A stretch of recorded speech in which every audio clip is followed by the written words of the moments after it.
పేరెంట్స్కి ఎక్కువ పెద్ద రోల్ ఉంటుందండి నా ఉద్దేశంలో. ఎందుకంటే పేరెంట్స్ ఆర్ ఫస్ట్ టీచర్స్. రెండోది టీచర్కి పేరెంట్కి ఒక అండర్స్టాండింగ్ కూడా ఉండాలి. కొంతమంది పేరెంట్స్ ఇప్పుడు మా దగ్గరకు వచ్చిన వాళ్ళు, మా దగ్గర వచ్చే ముందు వాళ్ళు ఏంటంటే టీచర్స్కి వెళ్ళి మా వాడు వినటలేదండి, బాగా కొట్టండి క్లాస్లో, లేకపోతే పనిష్మెంట్ ఇవ్వండి అని ఇలా చెప్పిన వాళ్ళు కూడా ఉన్నారు.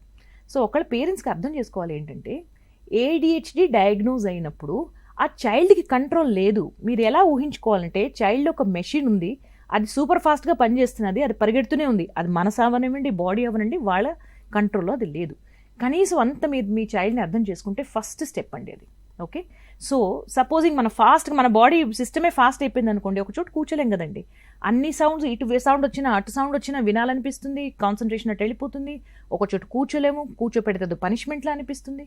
సో పేరెంట్స్ ఎలా హెల్ప్ చేయాలి అన్నది ఫస్ట్ ఈజ్ అవేర్నెస్. రెండోది ఫాలో డాక్టర్స్ అడ్వైస్.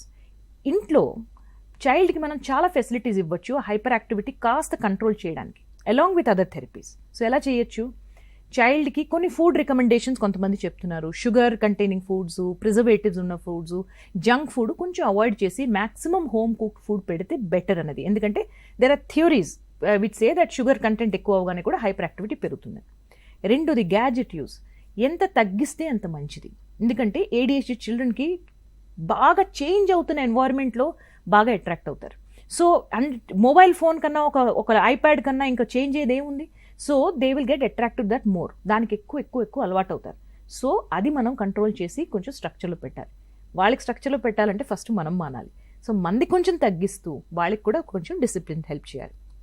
మూడోది చిల్డ్రన్తో ఎన్నో రకాల మనం గేమ్స్ ఆడచ్చు, కాన్సన్ట్రేషన్ పెంచే games. For example chess, for example sudoku. అలాగా మీరు రకరకాల మీరే ఆలోచించవచ్చు. పజిల్స్, పెయింటింగ్, డ్రాయింగ్, ఇవన్నీ ఏంటంటే ఒక చోట కుదురుగా కూర్చోడానికి వాళ్ళకి అలవాటు చేస్తాయి.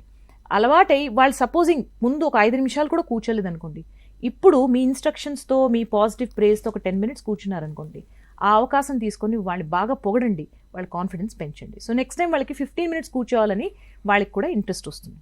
ఓకే, సో ఇలాగే ఇంకా చదువుకున్నప్పుడు స్టడీ రూమ్ ఎలా ఉండాలి? మీరు పక్కన టీవీ చూస్తూ పక్కన కూర్చొని చదువుకోరా అంటే పాసిబుల్ కాదు.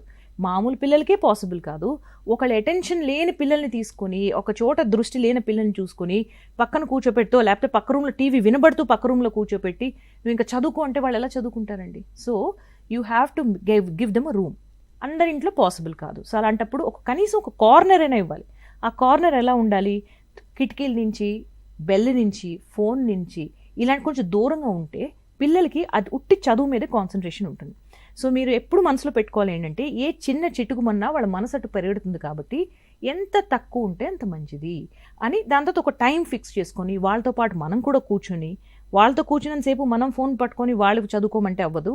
మనం కూడా ఫోన్ పక్కన పెట్టి వాళ్ళ చదువులో కంప్లీట్గా ఇన్వాల్వ్ అవుతాయి. సో పేరెంట్స్కి ఒక చిన్న రోల్ కాదు, ఆల్మోస్ట్ ఎవ్రీ ఆస్పెక్ట్ ఆఫ్ లైఫ్లో ADHD చిల్డ్రన్లో పేరెంట్స్ రోల్ చాలా ఉంది.